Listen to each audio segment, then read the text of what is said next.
Ladies and gentlemen, the Railroad Hour.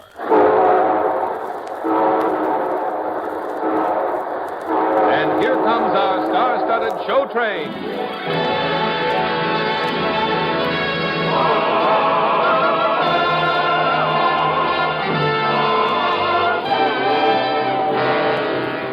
Tonight, the Association of American Railroads presents the memorable Frimmel operetta, The Firefly, starring Gordon MacRae and his celebrated guest, Dorothy Warren Show. Our choir is under the direction of Norman Luboff, and the music is prepared and conducted by Carmen Dragon. Yes, tonight another great musical favorite is brought to you transcribed by the American Railroads. The same railroads that bring you the food you eat, the clothes you wear, the fuel you burn, and the multitude of other things you use in your daily life. And now, here is our star, Gordon MacRae.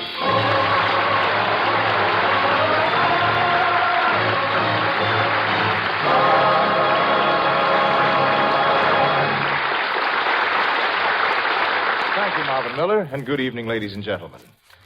Rudolph Frimmel has given us some wonderful music to sing, as Dorothy Warrensholt and I bring you The Firefly.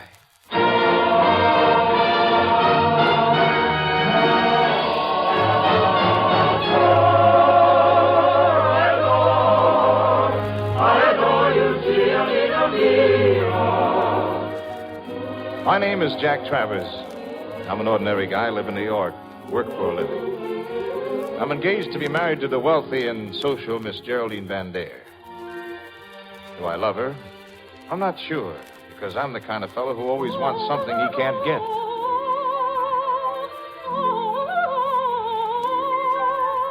You hear that? That's what I mean. A girl like that. I saw her just once on a crowded corner in New York. She was a street singer. But her face and her voice, well, I've never forgotten it. Ladies fair, if you care dearly, delightful wedding steps to take. Angle not, dangle not clearly, the starless strings are bound to break. Gentlemen, be you then wary, if a flower comes to view. Pick it quick, turn the trick very, not to throw it where you're due. Therefore do not hesitate, do not make a maiden wait. Snatch her if you would catch her, or you will find it is all too late. Love is like a firefly that glimmers by and dies while it is gleaming. Therefore, when you see it nigh, you must be very spry, ever sly, never shy. When within her twinkling eye, you see the tender love light brightly beaming. Fortune try, embrace her while you may, or she will say goodbye. Love is like a firefly that glimmers by and dies while it is sleeping. Therefore, when you see it die, you must be very spry, never sly, never shy. When within her twinkling eye, you see the tender love light brightly beaming. Fortune try, embrace her while you may, or she will say, Embrace her now, or she will say,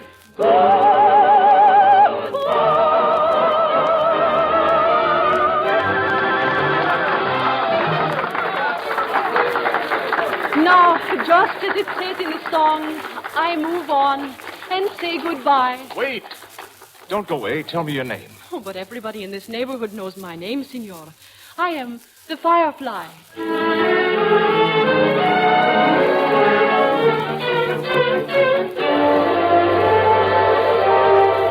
And just as a firefly loses itself in the night, she disappeared into the crowd. Would I ever see her again? I knew this much. I would never forget her smile. It was a taunt and a promise.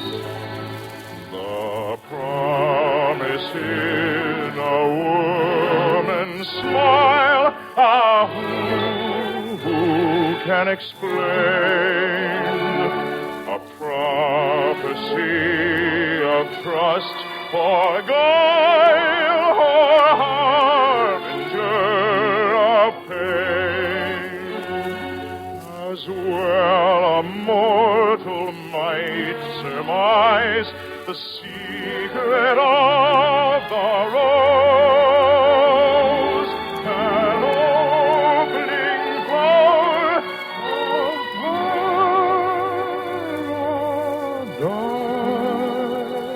paradise, or sorrow's thorn, who knows?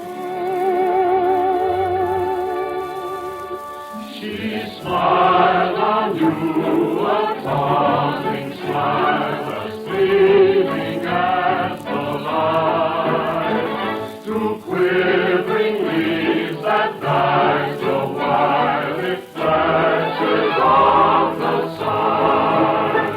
But in that little moment's fate, my world seemed glorified, as though the guard of heaven's gate had left it open wide.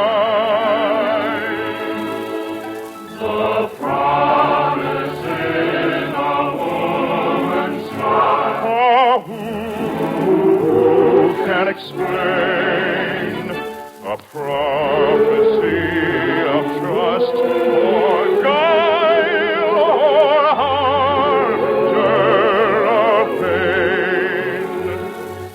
As well a mortal might surmise the secret of the rose, an opening flower of paradise, or sorrow's thorn, who knows?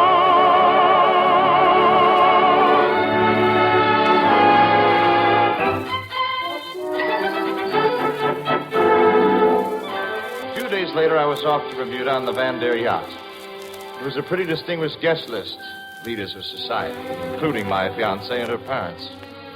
The voyage was smooth and uneventful, except for one thing, a new cabin boy who signed on for the voyage at the last moment.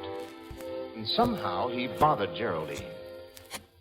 Jack, Yes, dear. I want you to speak to Tony, that new cabin boy. Oh, what for? Oh, he's impudent. Servants shouldn't act so superior. Well, now, dear, I'll have a little talk with the lad. Well, see that you do. It wasn't until the stars were out and the moon was winking at us from the southern seas that I found the cabin boy. He was up on the top deck, singing a saucy tune to the starlight. When a little girl is unexpected, I suppose she's got to be rejected. Still, 'twas angels who selected her, nor was her wish inspected. If I only knew a fee or fairy, she might change my fate so solitary.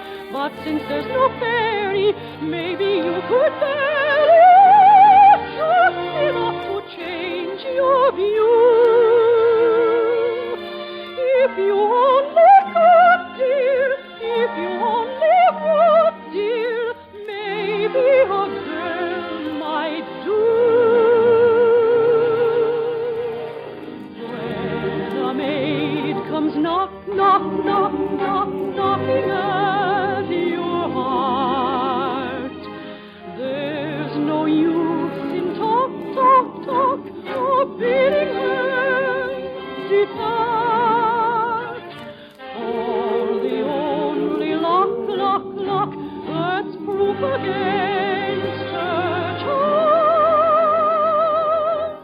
is the golden lock, is the golden lock.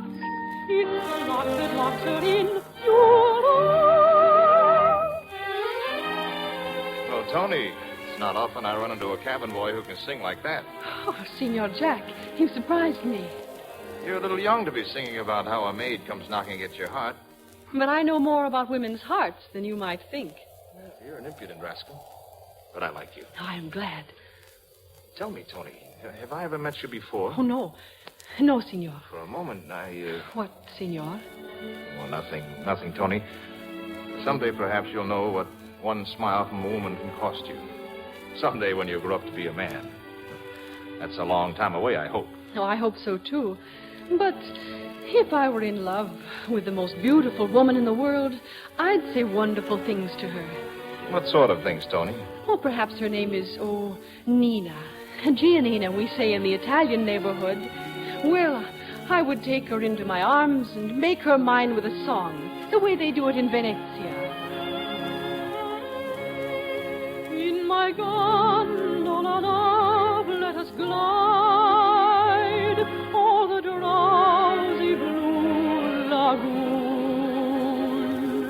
and float on the yellow tide where sleeps the dreaming moon. I'll fashion a crown you'll adore from the gold that lies shimmering there, and the silvery pearls from the dripping ore I will set in your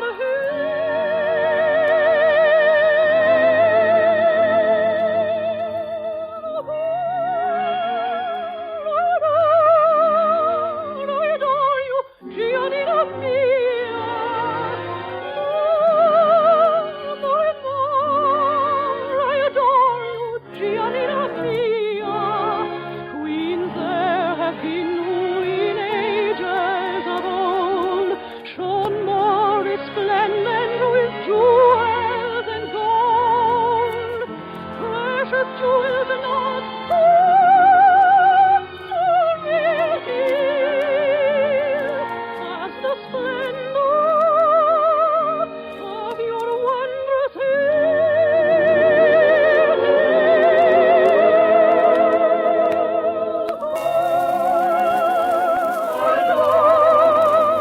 I adore you, Giannina mia. More and more, I adore you, Giannina mia. My heart so grown dear, my heart so grown dear. There you stand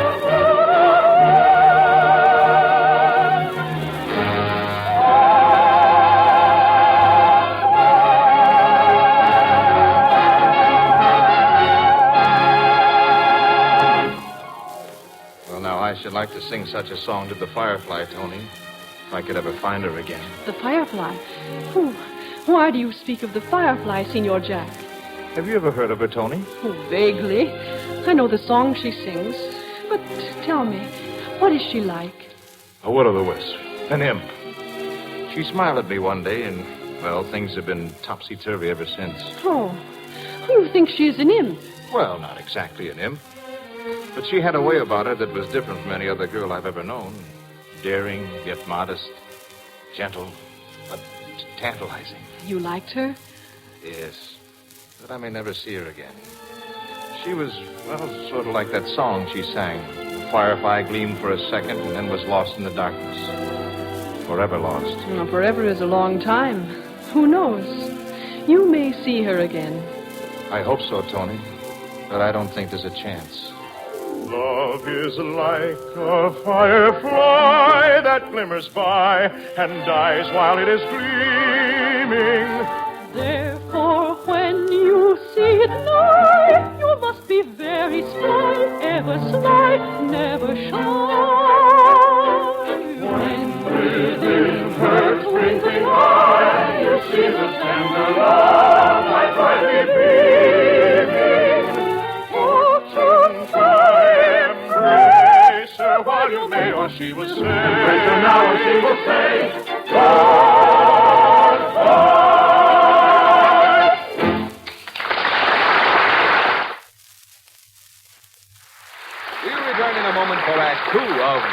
Firefly. I wonder if you have ever thought about the foes that our ancestors had to contend with at the time of the War for Independence, and long after. One of the most difficult of those foes, strange to say, never fired a gun. This formidable foe was distance, an enemy which blocked the growth and development of the young nation. Our ancestors could win their other struggles, but for a long time they couldn't conquer distance. Hemmed in with their backs to the ocean, they dreamed of fabulously fertile land, magnificent forests, and rich and bulging mines that must lie over the seemingly inaccessible horizon, across the vast and turbulent terrain, too big and tough for horses, mules, and wagon trains. If only there were a way to overcome distance. And then they found a way. The railroad was the key that opened up the rich treasure chest of a continent, made a friend of distance, and put our young nation on the track to the greatest economic development the world has ever seen. Cities, towns, and farms flourished where once there was only barren waste. Agriculture prospered and industry thrived as the railroads grew and pulled the nation along with them, creating new markets, new opportunities, a new and better way of life. Yes, the railroads created, enlarged, and today sustain America's industrial greatness. One important way in which they do that, in addition to their primary job of providing the bulk of the nation's essential transportation, is through the services of railroad industrial agents. It is the job of the industrial agent to work with individual companies and industries in finding new and better locations for plants, new markets, new sources of supply. And this kind of cooperation is constantly paying off in new and increased industrial activity. Yes, the railroads are still leading the way into the ever-new frontiers that American ingenuity and daring are always opening up.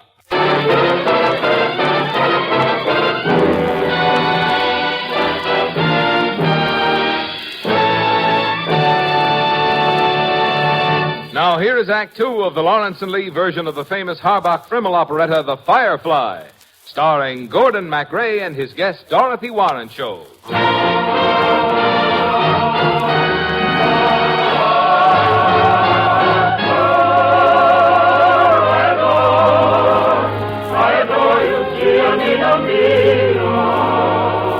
I should have been the happiest guy in the world.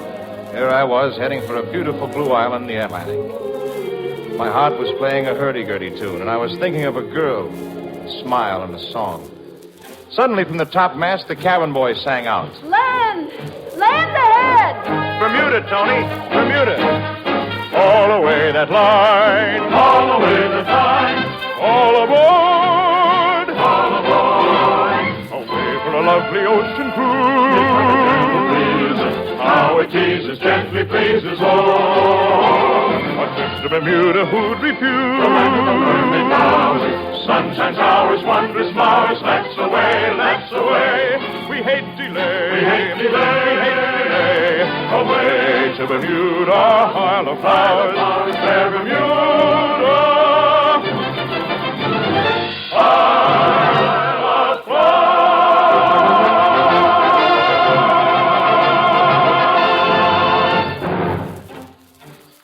I thought everything would be fine when we got to the island.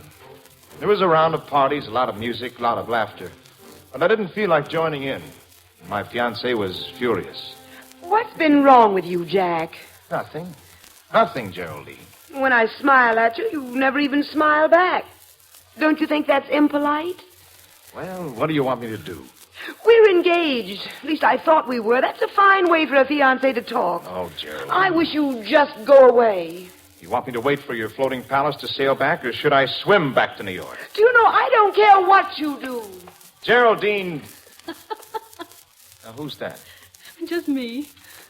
Tony.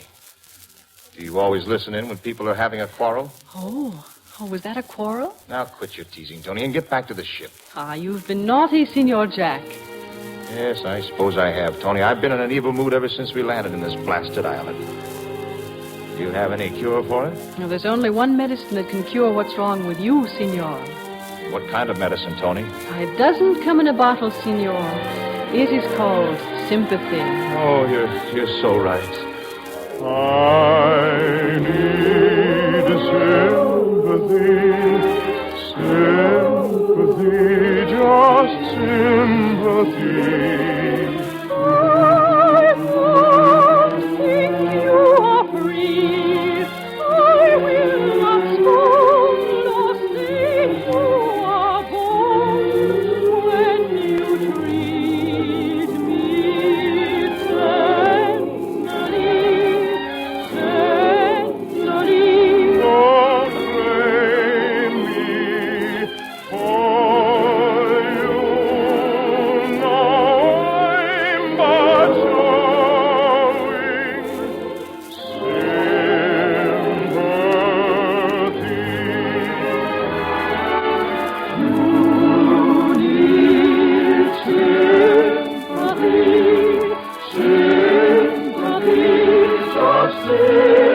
sympathy.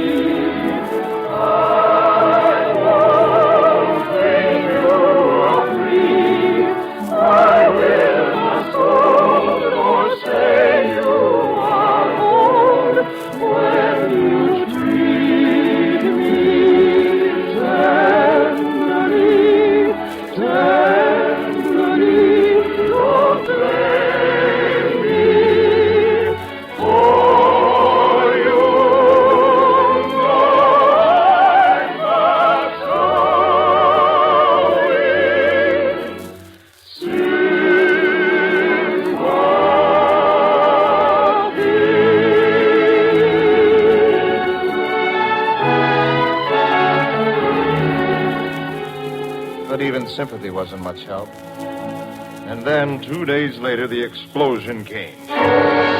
Jack, if you'd ever do anything I'd ask, we wouldn't be in such terrible trouble. Trouble? What kind of trouble? I distinctly told you to get rid of that impudent cabin boy. Now there'll be a dreadful scandal.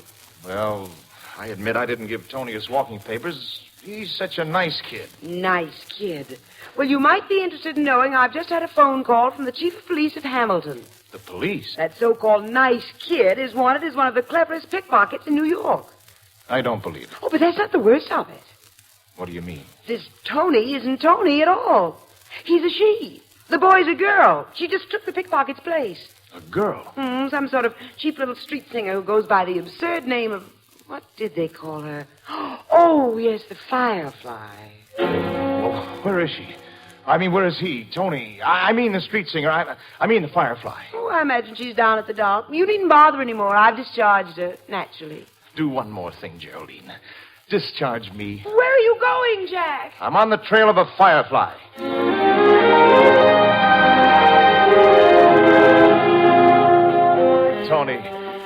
Tony, tell me quick. What's your real name? Oh, hello, Signor Jack. My name? Oh, Nina. Giannina Mia. Have you been running away from me? Oh, no, Signor Jack. If anything, I've been chasing you. But why did you leave the Van Dare so suddenly? Because of something that Geraldine said to me. What was it? She said, you're fired. So I quit. Good. Oh, now how are we going to get home? Haven't enough money for our passage. Signor, a street singer can always make money. Ha! Then we'll both be street singers. You just watch me. Listen! Listen, everybody.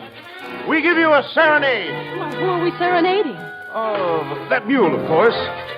Give a listen, Senor Donkey, and help us make some money. Ha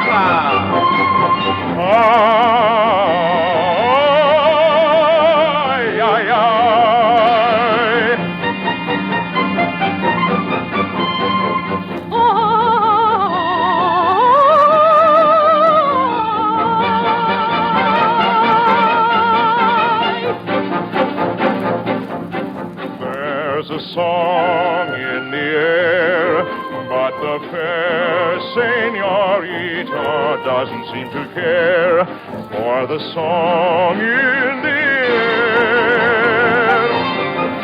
So I'll sing to the mule, if you're sure she won't think that I am just a fool, serenading a mule.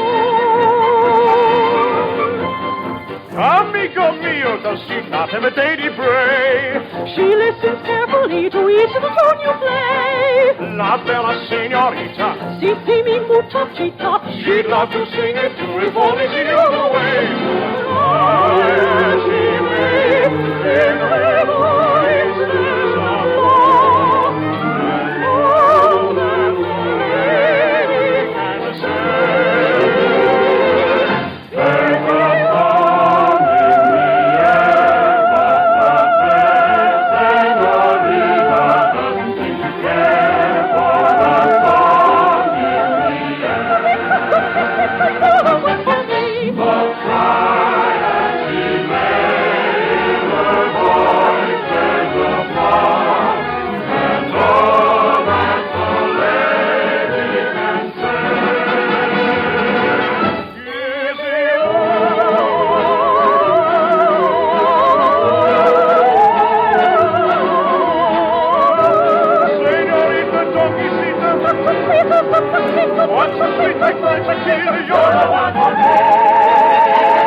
Thank you.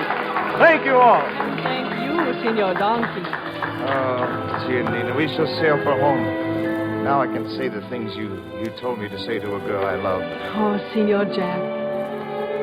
Perhaps I'm the only man who ever fell in love with a firefly.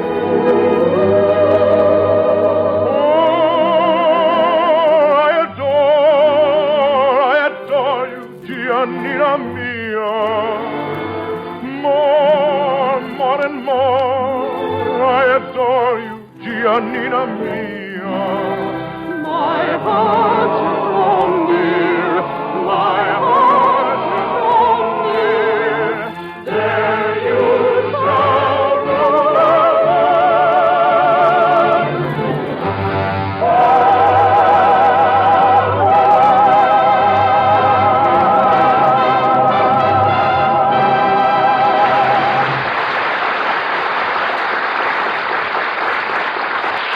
Thank you, ladies and gentlemen.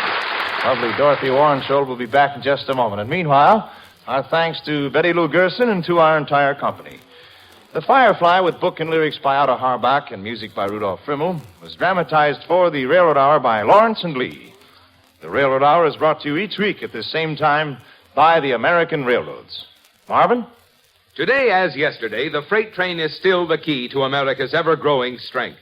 For the railroads are still the only form of transportation that can and do haul anything for anybody in any quantity, anywhere, in any season of the year. And the railroads do that job at a lower average charge than any other means of transportation yet devised. No wonder, then, the railroads haul more freight, more miles, than all other forms of transportation combined. And the railroads are still growing, still setting new records for efficiency, still leading America on to an even better, stronger way of life for all of us. Well, Dorothy, we've missed you. Do me a favor, will you, and don't stay away so long. What's on the show train next week, Gordon? Well, we're going to present Johann Strauss's Rosalinda. And the lovely Elaine Malbin will be the equally lovely Rosalinda. And we'll all be listening. Good night, Gordon. Good night, Dorothy. You were wonderful. All aboard! Well, dear friends, it looks as though we're ready to pull out. And so until next Monday night, on behalf of the other members of the cast and of the American Railroads, this is your friend Gordon MacRae saying goodbye.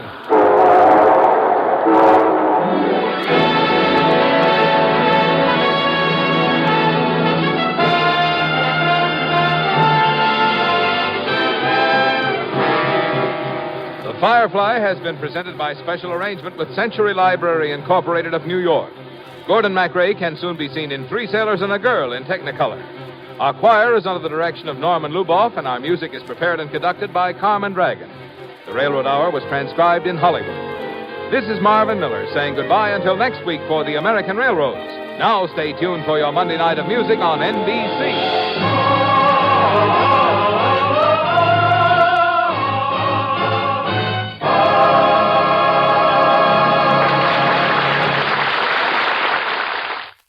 Hear the voice of Firestones on NBC.